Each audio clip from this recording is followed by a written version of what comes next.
கர்த்தருடைய பரிசுத்த நாமம் மகிமைப்படுவதாக. நாம் இந்த நாளிலும் வாசித்து கற்றுக்கொள்ள வேண்டிய வேத பகுதி மத்தேயு எழுதின சுவிசேஷம் 13ஆம் அதிகாரம் 23வது வசனத்தை வாசியுங்கள். மத்தேயு எழுதின சுவிசேஷம் 13:23 வாசிங்க. நல்ல நிலத்தில் விதைக்கப்பட்டவனும் வசனத்தை கேட்கிறவனும் உணர்கிறவனுமாய் இருந்து 100ஆகவும் 60ஆகவும் 30ஆகவும் பலன் தருவான் என்றார். கர்த்தருக்கு ஸ்தோத்திரம். நாம் வாசித்திருக்கிற வேத வசனத்தின் மூலம் கர்த்தர் நம்மோடு இடைப்படும்படியாக நம் மத்தியில் இருக்கிற மகன் ஜான் பீட்டர் அவர்கள் ஜெபிப்பார்கள்.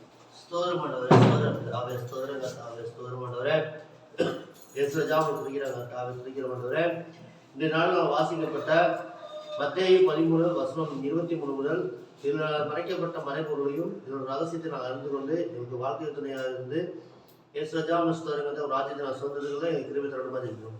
எல்லா துறையும் கடமையும் எங்களுக்கே செலுத்துகிறோம். இயேசு கிறிஸ்து நல்ல பிதாவே, ஆமென். நாம் வாசித்த இந்த திருவசனம் மத்தேயு நற்செய்தி 13ஆம் அதிகாரம் 23வது வசனம் இப்படியாக சொல்லுகிறது.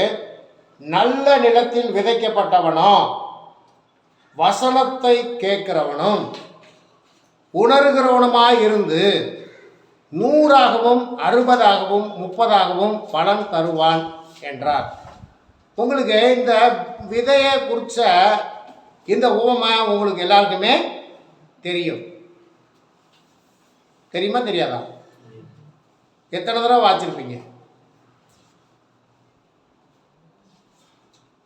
இந்த விதையை பற்றின உவமையை நீங்கள் எத்தனை தடவை வாசிச்சிருப்பீங்க?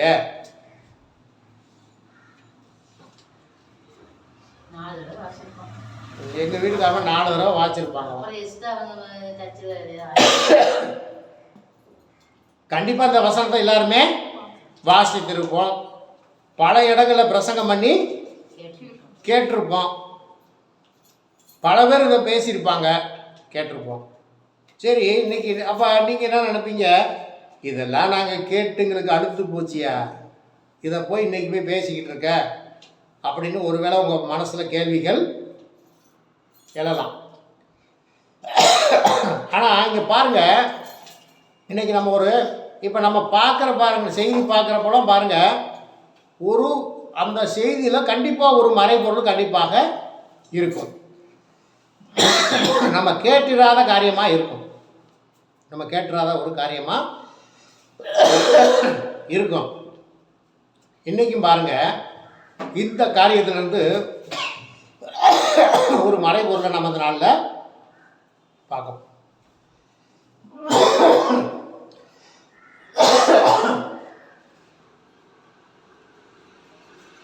இந்த மத்தேயு எழுதின சுவிசேஷத்தில் இப்படியாக சொல்லுகிறது. நல்ல நிலத்தில் விதைக்கப்பட்டவனோ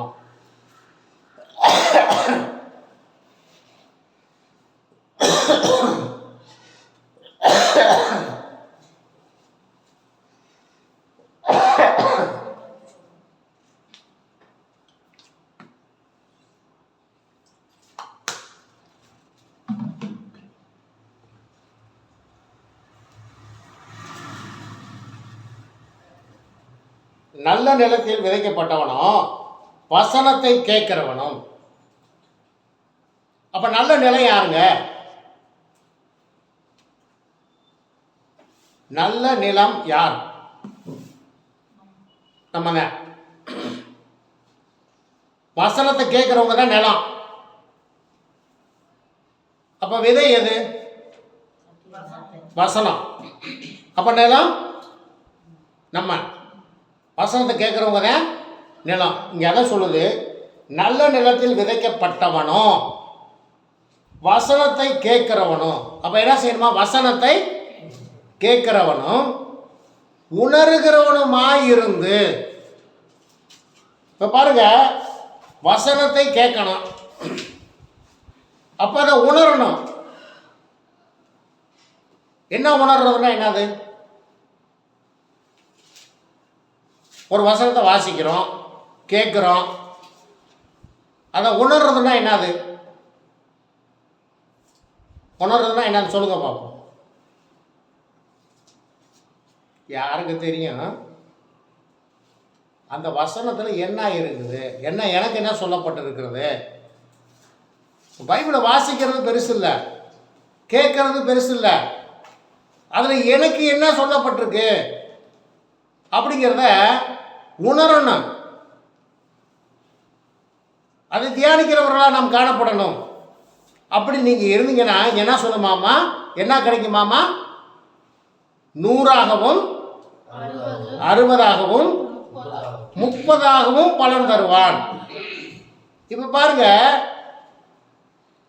3 விதமாக பலன் தரதா சொல்லப்படுது. 3 விதமாக 100, 60, 30.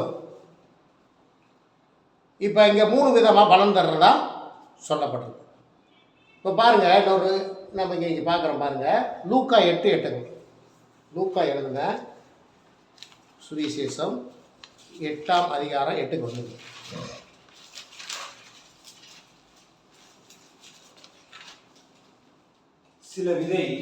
சில விதை நல்ல நிலத்தில் விழுந்தது. நல்ல நிலத்தில் விழுந்தது.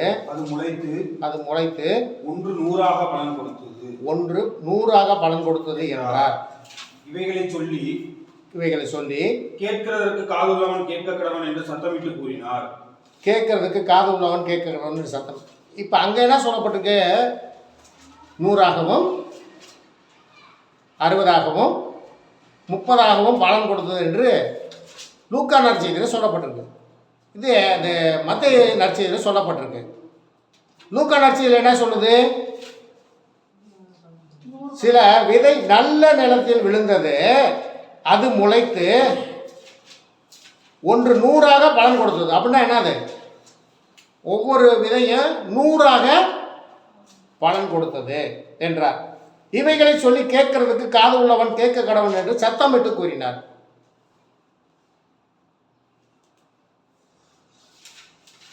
இப்போ வித்தியாசம் தெரியுதா என்னான்ட்டு? ஏன் இந்த வித்தியாசம்? அங்கே 100, 60, 30. இங்கே லூக்கால என்ன பண்ணப்பட்டிருக்குது? ஒவ்வொரு விதையும் 100ஆக பலன் கொடுத்தது என்று எழுதியிருக்கிறது. அதுக்கு காரணம் என்ன? வாசிங்கள், லூக்கா 8:15 வாசிங்க. நல்ல நிலத்தில் விதைக்கப்பட்டவர்கள் வசனத்தை கேட்டு அதை உண்மையும் நன்மையுமான இருதயத்திலே காத்து பொறுமையுடனே பலன் கொடுக்கிறவர்களாய் இருக்கிறார்கள். இந்த வசனத்தை என்னைக்காவது நீங்க வாசிச்சிருக்கீங்களா? விதையப்பட்டின உவமை உங்களுக்கு தெரியும். இந்த வசனத்தை நீங்க என்னைக்காவது வாசிச்சிருக்கீங்களா? அதை குறித்து நாங்கள் யோசிக்கிறதெல்லாம் கிடையாது. இங்க என்ன எழுதிருக்கு பாருங்க, நல்ல நிலத்தில் விதைக்கப்பட்டவர்கள் வசனத்தை கேட்டு. இவங்க முதல்ல என்ன செஞ்சாங்க? வசனத்தை கேட்டாங்க. அதை உண்மையும் நன்மையுமான இருதயத்தில் காத்து பொறுமையுடனே பலன் கொடுக்கிறவர்களாய் இருக்கிறார்கள். அப்போ வசனத்தை கேட்கறது பெருசு இல்லை, படிக்கிறது பெருசு இல்லை. அதை என்ன செய்யணுமாமா? உண்மையும் நன்மையுமான இருதயத்தில். அப்போ நம்மளுடைய இருதயம், வசனம் விதைக்கப்பட்ட நம்முடைய இருதயம் உண்மையா நன்மையா இருக்கா?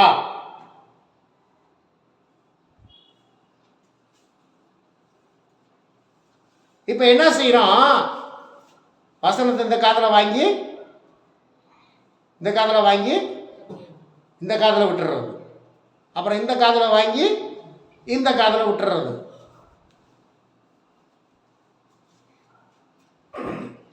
அப்புறம் வசனம் எப்படி உங்களுக்கு நமக்குள்ள எப்படி முளைக்கும்? ஆகவேதான் லூக்கா இந்த விஷயத்தை ரொம்ப தெளிவாக பதிவு செய்கிறார்.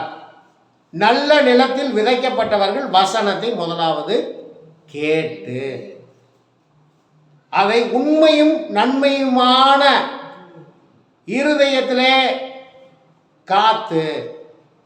அப்ப என்ன செஞ்சிடணும்? கேட்டு இந்த காதில் விடாம அதை என்ன செய்யணும்? கேட்டு அதை நன்மையும் உண்மையுமான இருதயத்திலே காத்து, அந்த வசனத்தை காத்து பொறுமையுடனே பலன் கொடுக்கிறவர்களாய் இருக்கிறார்கள். பொறுமையுடனே பலன் கொடுக்கிறவர்களாய் இருக்கிறார்கள். இன்னைக்கு சத்திய வசனத்தை கேட்டும் அதன் நிமித்தம் பலனடையாமல் போகிறதுக்கு காரணம் அவங்களுக்குள்ள என்ன இல்லை தெரியுமா? என்ன இல்லை? உண்மை இல்லை. அப்புறம் என்ன இல்லை? அந்த வசனத்தை பார்த்தே சொல்லுங்க. நன்மையும் இல்லை, பொறுமையும் இல்லை. உண்மையும் இல்லை, நன்மையும் இல்லை, பொறுமையும் இல்லை. இந்த பொறுமை இல்லாத விதை எந்த விதை தெரியுமா? கற்பாறையின் மேல விழுந்த விதை பொறுமை இல்லை. அது விழுந்தோன்னு என்ன ஆயிடுச்சு? முளைச்சு பயிராகவும் வந்துருச்சு. இப்போ வெயில் அடிச்சோன்னா என்ன ஆகி போச்சு? கருகி போச்சு. முள்ளில் விதைக்கப்பட்ட விதையும் முளைச்சு வந்துச்சு. பிரச்சனைகள் வரும் பொழுது, இந்த உலகத்தினுடைய பிரச்சனைகள் வரும் பொழுது என்ன பண்ணிடுவாங்களா? அதை நெருக்கி போட்டு பின்வாங்கி போயிட்டாங்க. வழி அருகே விதைக்கப்பட்டவர்களும் அப்படித்தான். அப்போ என்ன செய்யணும்? நல்ல நிலம். நம்ம எப்படி இருக்கணும்? நம்ம நல்ல நிலமாக முதல்ல இருக்கணும்.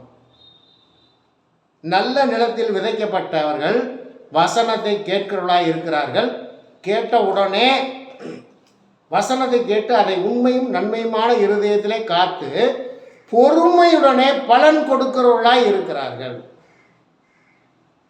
பாருங்க, இப்போ நான் லூக்கா எழுதின சுவிசேஷத்தை படிச்சுக்கிட்டு இருக்கேன்.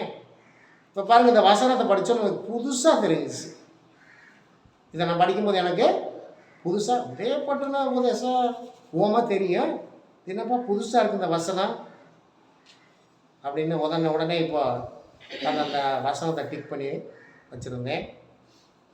அதை குறித்து நான் பல காரியங்களை யோசித்து அதை இந்த நாட்களில் நான் உங்களுக்கு செய்தியாக நான் அதை அறிவிக்கிறேன். கர்த்தருக்கு ஸ்தோத்திரம். பாருங்க, லூக்கா 8:11 வாசி.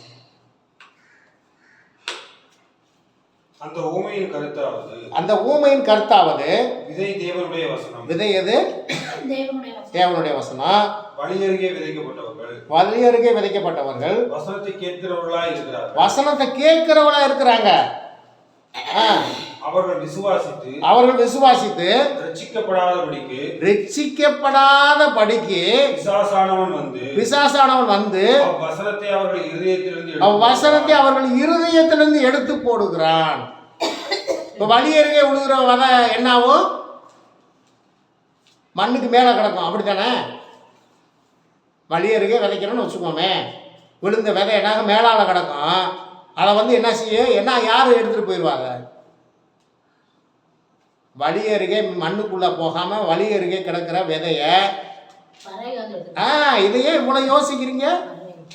இங்கே யார் எடுத்துகிட்டு போயிடுவாமா? வாசிங்க. பிசாசானவன் வந்து வசனத்தை அவர்கள் இருதயத்திலிருந்து எடுத்து போடுகிறான். அப்போ இந்த வார்த்தை எங்கே போகணும்? அவங்களுடைய இருதயத்துக்கு அந்த நல்ல நிலத்துல போய் விழுகலை. நல்ல இடத்துல போய் விழுகலை. அடுத்தது கற்பாறையின் மேல் விதைக்கப்பட்டவர்கள் கேட்கும்போது சந்தோஷத்துடனே வசனத்தை ஏற்றுக்கொள்ளுகிறார்கள். ஆயினும் தங்களுக்குள்ளே வேறு கொள்ளாதபடியினாலே கொஞ்ச காலம் மாத்திரம் விசுவாசித்து சோதனை காலம் வரும். இன்னைக்கு அநேகர் ஆண்டவருக்குள்ள வந்து ஏன் பின்னாடி போறாங்க தெரியுமா? மறுபடியும் உலகத்துக்குள்ள போறாங்க தெரியுமா? ஏன் போறாங்க சொல்லுங்க பாப்போம். பொறுமை இல்லை. வேற சோதனை வந்தோடனே இவங்க என்ன பண்ணிடுறாங்க? ஆண்டவரை விட்டு போயிடும். காரணம், இதுக்கெல்லாம் காரணம் யார் தெரியுமா? உபதேசம் பண்ணுறவங்க தான். போய் உபதேசம் பண்ணும் போதே என்ன பண்ணுறது? என்ன பண்ணுவாங்க? நீங்கள் எங்கள் சபைக்கு வந்தீங்கன்னா உங்களுக்கு எந்த பிரச்சனையும் வராது.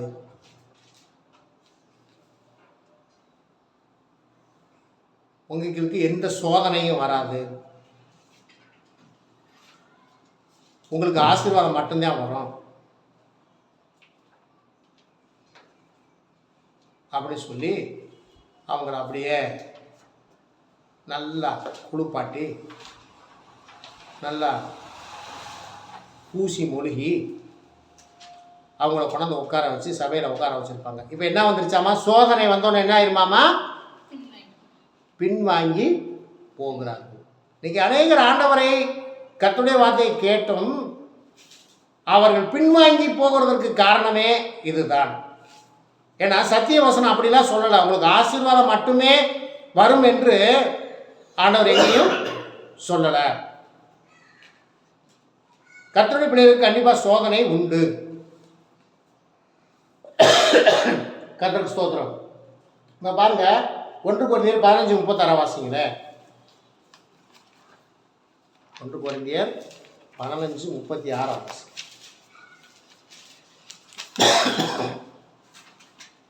புத்தியீனனே, நீ விதைக்கிற விதை செத்தால் ஒழிய உயிர்க்க மாட்டாதே. புத்தியீனனே, நீ விதைக்கிற விதை செத்தால் ஒழிய உயிர்ப்பிக்க மாட்டாதே. அப்படின்னா என்னன்னு தெரியுமா? உங்களுக்கு கவனிங்க. புத்தியீனனே, நீ விதைக்கிற விதை செத்தால் ஒழிய உயிர்ப்பிக்க மாட்டாதே அப்படின்னு எழுதியிருக்கு. அதனுடைய அர்த்தம் என்னன்னு தெரியுமா?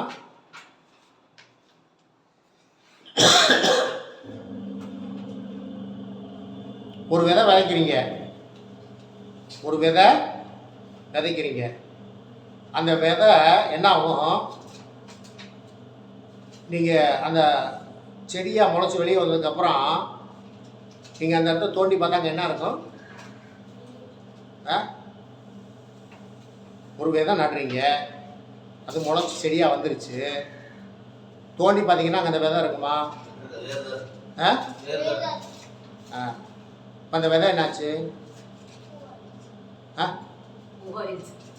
அந்த விதை என்னாச்சு? நீங்கள் நட்டது எது? விதை. இப்போ நீங்கள் தோண்டி பார்த்தீங்கன்னா அந்த விதை இருக்குமா? அப்போ என்ன வசனம் என்ன சொல்லுது? புத்தியினே, நீ விதைக்கிற விதை செத்தால் ஒழிய உயிர்ப்பிக்க மாட்டாதே.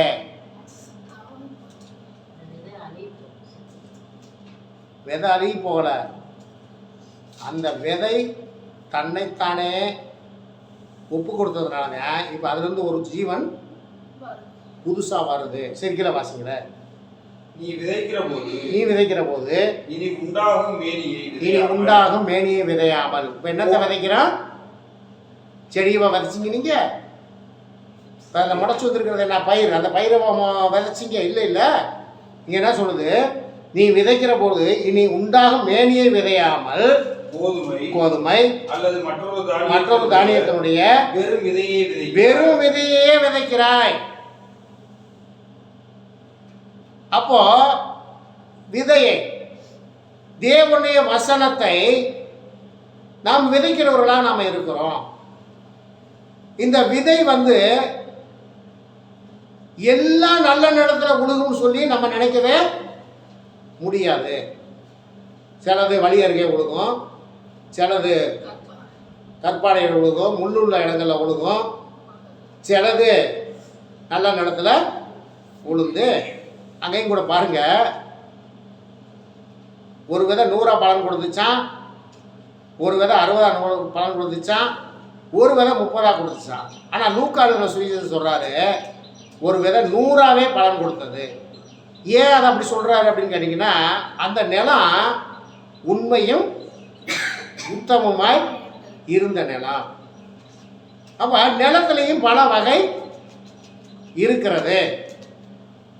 நல்ல நிலமா இருந்தால் நல்ல பலனை கொடுக்கும். ஒருவேளை சரள காடாக இருந்துச்சுனாக்க, சரள காடான்னு தெரியுமா?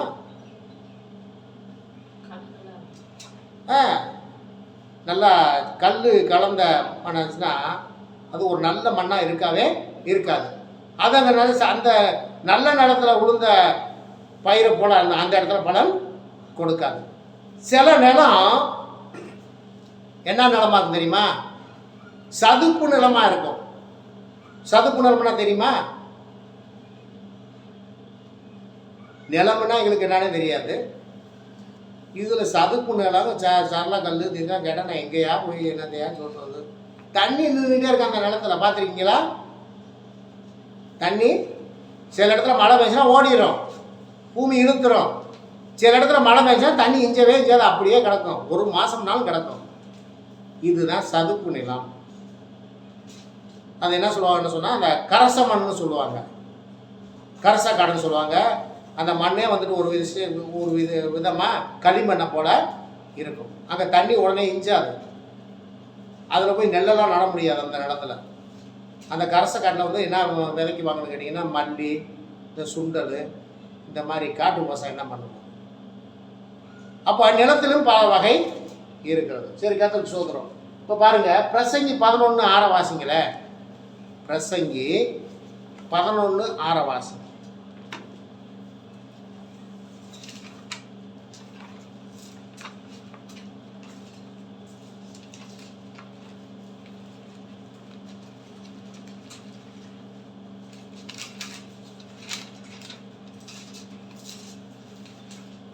காலையிலே உன் விதையை விதை, காலையிலே உன் விதையை விதை, மாலையிலே உன் கையை நெகிழ விடாதே, மாலையிலே உன் கையை நெகிழ விடாதே. அதுவோ இதுவோ எது வாய்க்குமோ என்றும் இரண்டும் சரியாய் பயன்படுத்துமோ என்று நீ அறியாயே. இரண்டும் சரியாய் பயன்படுமோ என்று நீ அறியாயே. அப்போ விதைக்கிறத நீ விதைச்சிடணும், காலையிலே உன் விதையை விதை. அப்ப சுவிசேஷம் சொல்ல வேண்டியது உன் வேலை. சுவிசேஷம் சொல்ல வேண்டியது உன் வேலை. நீ சுவிசேஷம் சொல்றது உன்னுடைய வேலையா இருந்தா அந்த நல்ல நிலம் யார் தெரியுமா? நல்ல நிலம் யார் தெரியுமா? யாரு? நம்ம நல்ல நிலமா இருந்திருந்தோம்னாக்க நமக்கு விதைக்கப்பட்ட விதை நமக்குள்ள முளைச்சு நம்ம 100 பலன் கொடுக்கிறவர்களா நம்ம இருந்திருப்போம். ஆனால் இப்ப நம்ம என்ன செய்வோம்? அடுத்து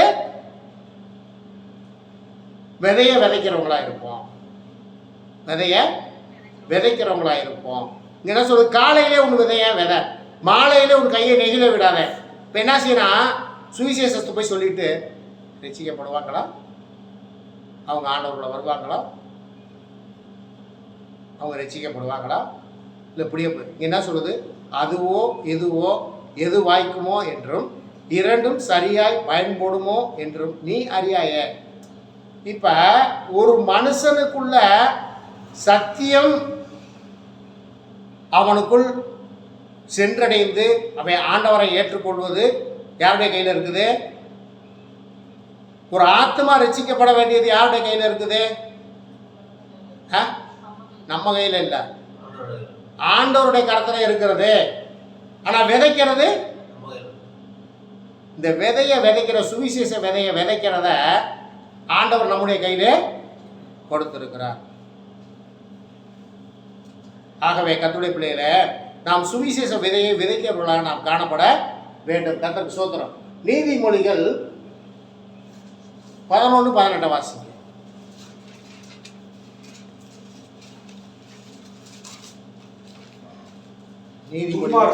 துன்மார்க்கன் விருதாவாய்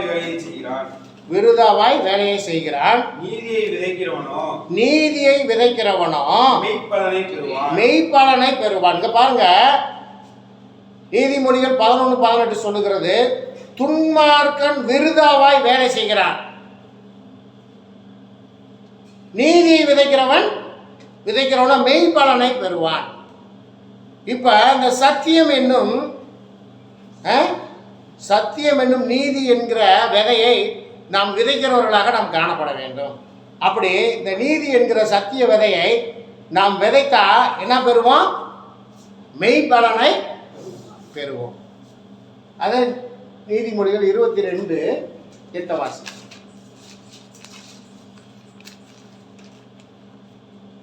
அநியாயத்தை விதைக்கிறவன் வருத்தத்தை அறுப்பான். அவன் உக்கிரத்தின் மிளவு ஒளியும். அநியாயத்தை விதைக்கிறவன் என்னத்தை அறுப்பானாமா? அநியாயத்தை விதைச்சா என்னத்தான் இருப்பேன்? வருத்தத்தை இருப்பேன். ஆனால் நம்ம அநியாயத்தை விதைக்கிறவர்களாக இல்லை. நம்ம என்னத்தை விதைக்கிறவர்களாக இருக்கிறோம்? நீதி என்கிற கர்த்தருடைய விதையை விதைக்கிறவர்களாக நாம் இருக்கிறோம். கர்த்தருக்கு ஸ்தோத்திரம். நம்ம பாருங்க, சங்கீதம் 126, சங்கீதம் 126 5 வாசி. கண்ணீரோட விதைக்கிறவர்கள் கம்பீரத்தோட அறுப்பார்கள். அள்ளி தூவும் விதையை சுமக்கிறவன் அழுது கொண்டு போகிறான். ஆனாலும் தான் அறுத்த அரிகளை சுமந்து கொண்டு கம்பீரத்தோடு திரும்புவான். கண்ணீரோட விதைக்கிறவன் கம்பீரத்தோட அறுப்பான். அப்ப அந்த ஊழியத்தில் பாருங்க, இந்த சுவிசேஷ விதை கண்ணீரோட போய் விதைக்கணும். கண்ணீரோட ஆத்துமாக்கள் மேல் பாரம் உள்ளவர்களாய் கண்ணீரோட போய் விதைக்கிறவர்களாக இருக்க வேண்டும். அப்படி கண்ணீரோட விதைச்சா என்ன செய்வோம்மா? கம்பீரத்தோட அறுப்பான். ஆகவே பிரியமானவர்களே, நாம் கர்த்தருடைய பிள்ளைகள், நாம் ஆத்து மக்களுக்காக கண்ணீர் சிந்தவர்களாக, கண்ணீரோட விதைக்கிறவர்களாக நாம் காணப்பட வேண்டும். இப்போ பாருங்க, ஒரு காரியத்தை பார்த்துட்டு நம்ம முடிக்க இருக்கிறோம். 1 கொரிந்தியர் 3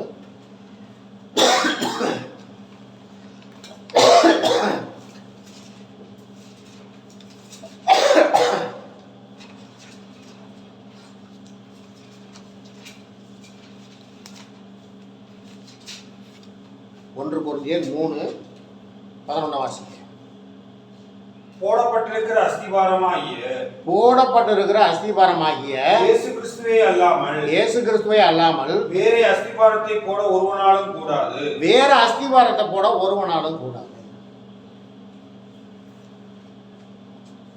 இப்ப ஒருத்தருக்கு போய் சத்தியம் சொல்லும் போதே என்ன செய்யணும்? அது மேல என்ன அஸ்திபாரம் போடணும்? இயேசு கிறிஸ்து என்கிற அஸ்திபாரத்தை போடணும்.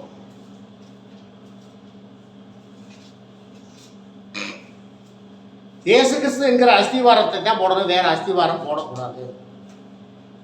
இன்னைக்கு பாருங்க, பலவிதமான உபதேசம், பலவிதமான சபைகள்,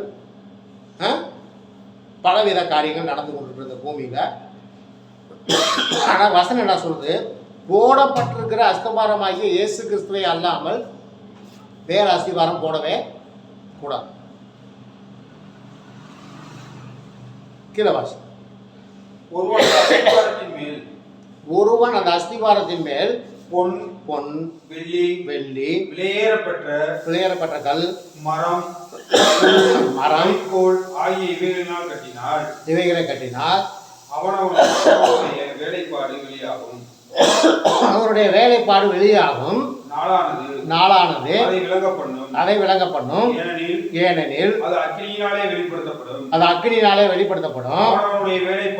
அவருடைய வேலைப்பாடு எத்தன்மை உள்ளது என்று அக்கினியானது பரிசோதி. இப்ப பாருங்க, ஒருத்தன் எது மேல அஸ்திவாரம் போடுறானாமா?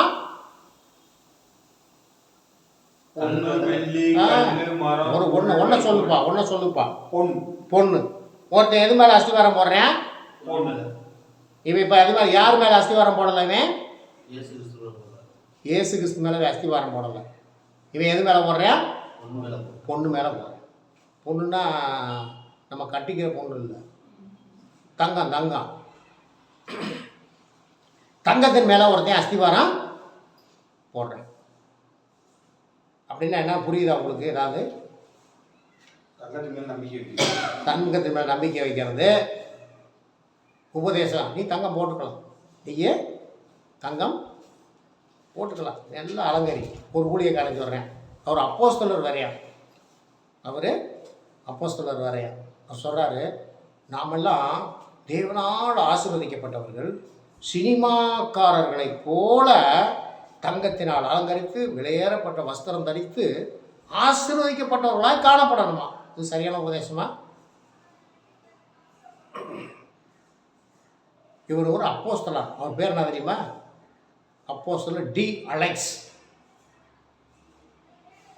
அவருடைய உபதேசம் இது. அப்போ அவர் எது மேலே அஸ்திவாரம் போட்டிருக்கிறாரு? இப்போ எதில் போட்டிருக்காரு?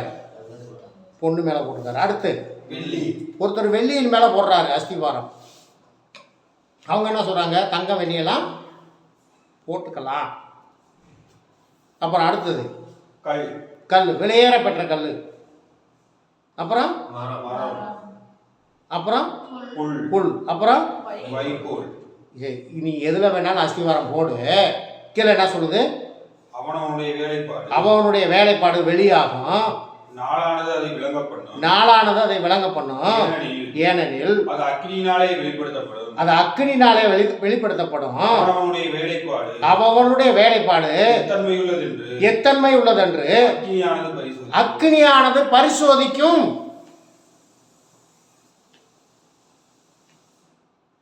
கீழே வாசிக்க. அதன் மேல் ஒருவன் கட்டினது நிலைத்தால் அதன் மேல் ஒருவன் கட்டினது நிலைத்தால் அவன் கூலியை பெறுவான். அவன் கூலியை பெறுவான்.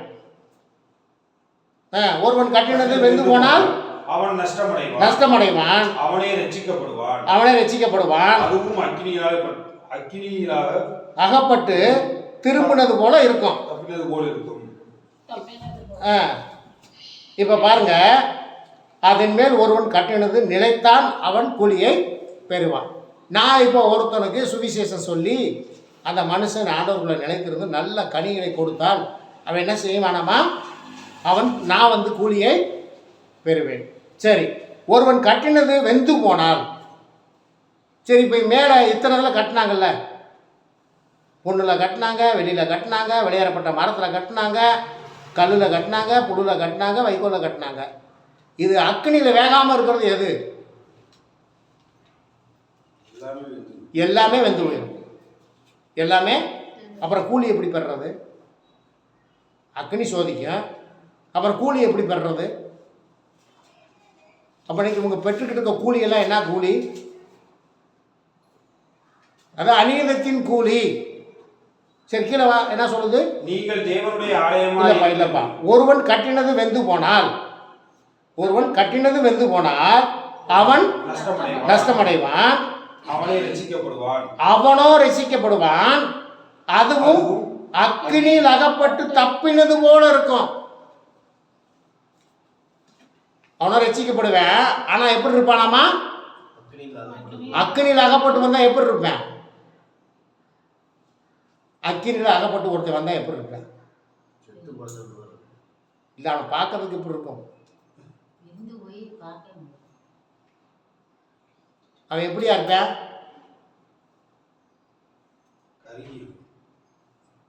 நான் இப்போ எப்படி இருக்கணும் அப்படி இருப்பாங்க. கருப்பாக இருப்பாங்க. கறி போய் பார்க்க சகிக்கிறதுக்கு முடியாது. இவன் தான் யார் தெரியுமா? இங்கே என்ன இருக்குது? அவனும் ரட்சிக்கப்படுவான். அதுவும் அக்கினியில் அகப்பட்டு தப்பினது போல இருப்பானா. இவன் தான் 30. இவன் ரட்சிக்கப்படுவான். ஆனால் அவன் எப்படி இருப்பானாமா?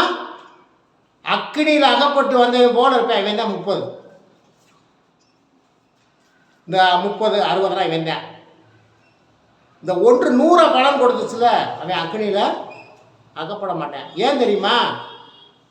அவன் அந்த நிலம் நன்மையும் உண்மையும் பொறுமையாக இருந்து அது பொறுமையோட நல்ல கனிகளை கொடுக்குற, நல்ல 100 பலன் கொடுக்குற நிலமாக இருந்துச்சான். இப்போ லூக்கா எழுதின சுவிசேஷத்தில் 8:8 சொல்கிறது போல் நாம் இருக்க வேண்டும். சுவிசேஷ விதை நம்ம கூட விதைக்கப்பட்டிருக்கிறது. அந்த விதை நம்ம வந்துட்டு உண்மை உத்தமமாய் பொறுமையாய் இருந்து கர்த்தருக்கின்ற நல்ல கனிகளை கொடுத்து நல்ல விளைச்சலை கொடுத்து அவருடைய ராஜ்யத்தை சுதந்திரித்துக் கொள்ள வேண்டும் என்று கர்த்தர் இந்த நாளிலே நம்முடைய கர்த்தருடைய பிள்ளைகளாகி அதை கேட்டுக்கொண்டிருக்கிற நமக்கு கர்த்தர் நமக்கு இதை சொல்கிறார். நாம் வழியருகே விதைக்கப்பட்ட விதையாக இருக்கக்கூடாது, கற்பாரின் மேலே விதைக்கப்பட்ட விதையாக இருக்கக்கூடாது, முள்ளில் விதைக்கப்பட்ட விதையாக இருக்கக்கூடாது. அதுவும் நல்ல நேரத்தில் விதைக்கப்பட்டு ஒருவேளை நீங்கள் நினைக்கலாம் நான் 30 பலன் கொடுத்துட்டா கூட பரவாயில்லைங்க. 30 பலன் கொடுக்கணும்னு நினச்சா என்ன தெரியுமா? நீ அக்னியில் அகப்பட்டது போல இருப்பாய். 60 ஏண்டா நான் 100 பலன் கொடுக்கணும். நான் உண்மையும் நன்மையும் பொறுமையுமாய் கர்த்தருக்குள்ளே இருந்து கர்த்தருக்கென்று காத்திருந்தவருடைய ராஜ்யத்தை சுதந்திரத்துக் கொள்வேன் என்று நீங்கள் முடிவு செய்யுங்கள். கர்த்தர் உங்களை ஆசீர்வதிப்பார். ஒரு காரியத்தை நான் உங்களுக்கு சொல்கிறேன். நம்ம குடும்பத்தில் சில வேண்டாத வார்த்தைகளை பேசக்கூடாது. வேண்டாத வார்த்தை பிள்ளைகள் முன்னாடி சில வேண்டாத வார்த்தைகளை பேசக்கூடாது. ஏன் தெரியுமா? ஏன் பேசக்கூடாது? அது அந்த விதை அங்கே விழுந்துடும். இந்த விதைங்க விழுந்துடும். அதுக்கு ஒரு சின்ன ஒரு கதை ஒன்று சொல்கிறேன் பாருங்கள். நம்மளை மாதிரி சபைக்கு போய் பிரசங்கம் கேட்டு அங்கே ஊழியக்காரர் பேசினாராம். அன்றைக்கி சாத்தானை குறித்தும் பிசாசை குறித்தும் பிரசங்கம் பண்ணாராம். அதை குறித்து சாத்தானை குறித்தும் பிசாசை குறித்தும் பிரசங்கம் பண்ணார். பிரசங்கம்லாம் முடிஞ்சு வீட்டுக்கு வந்தாச்சு. அப்பா ஹாலில் உட்காந்துருந்தார். அம்மா போய் வீட்டில் போய் நைட்டியெல்லாம் ட்ரெஸ்லாம் மாட்டி நைட்டிலாம் போட்டு கிச்சனில் போய் வேலை பார்த்துக்கிட்டு இருந்தாங்க. அப்போ பையன் போய் கேட்டேன், ஏப்பா இன்னைக்கு சர்ச்சில் ஊழியக்காரர் பிசாசு சாத்தான்லாம் பேசினாரே, அதெல்லாம் என்ன நான் பார்க்க முடியுமான்னு கேட்டார். யார்கிட்ட? அப்பாட்ட போய் கேட்குறேன். அப்பாட்ட போய் அதை நான் பார்க்கணும். சரி நேராக கிச்சனுக்கு போ, நேராக கிச்சனுக்கு போ. அங்கே நைட்டி போட்டு ஒன்று நின்றுக்கிட்டு இருக்கோம். அதே சாத்தான் போய் பாட்டு வாட ஆரம்பிச்சுட்ருக்கேன். நைட்டு போட்டு நின்றுட்டுருக்கிறது யார்? அவங்க அம்மா. இவங்க போய் எங்கே போய் கிச்சனில் தொலைவி பார்த்துருக்கேன். எங்கே என்னடா தொலை வராங்க? இல்லை இன்றைக்கி பாஸ்ட்டு சாத்தான் பிசாசுன்னு பேசினாரே, அப்பாட்ட கேட்டேன் சாத்தானை பார்க்கணும் அப்படின்னேன். நேராக போடா கிச்சனுக்கு போடா, அங்கே போனீங்கன்னாக்க நைட்டு போட்டு நிற்கும், அதாண்டா சாத்தான்னு சொன்னார் அப்பா. அப்படியா சொன்னார்? சரி இப்போ பிசாசு நீ பார்க்கல இல்லை, நீங்கள் நேராக போ. அந்த ஹாலில் போனால் டேபிள் மேலே பைபிள் ஒன்று வச்சுட்டு உட்காந்துருக்கும். பைபிளை வச்சுட்டு ஒன்று உட்காந்துருக்கும். அதுதான் பிசாசு. நல்ல உபதேசம் இல்லை? சரி இப்போ அப்பா பிசாஸ் ஆகிட்டாரு, அம்மா சைத்தான் ஆயிடுச்சு. பிள்ளைய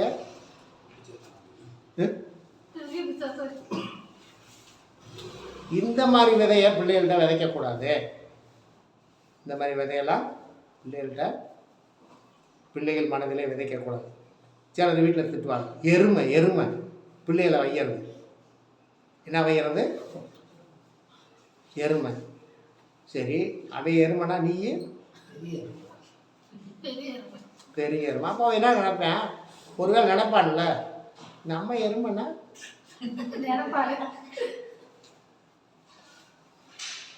பிசாசுன்னு வைக்கிறது.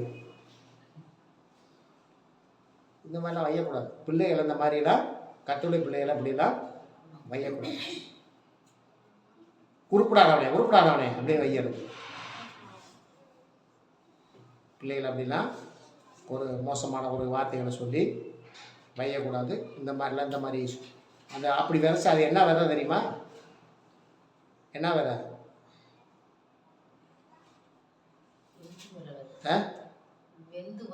வெந்து போறல விஷ விதை. விஷ விதையை விதைக்கக்கூடாது பிள்ளைய மேலே. புருஷன் கொண்டாட்டிகளை அப்படி பேசக்கூடாது. புருஷனை பார்த்து எருமைன்னு வைக்கிறது.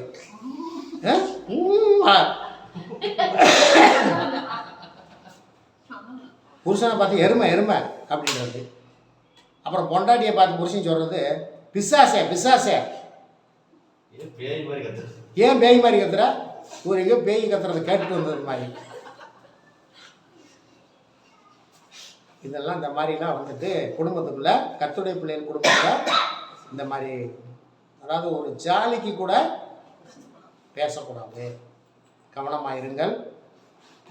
கவனமாக இருந்து நீங்கள் ஒரு நல்ல நிலமாக, உண்மையுள்ள நிலமாக, உத்தமம் உள்ள நிலமாக, கர்த்தருக்கு நல்ல பலன் கொடுக்குற நிலமாக நீங்கள் காணப்படுங்கள். கர்த்தர் உங்களை ஆசீர்வதிப்பார். கர்த்தர் ஸ்தோத்திரம்.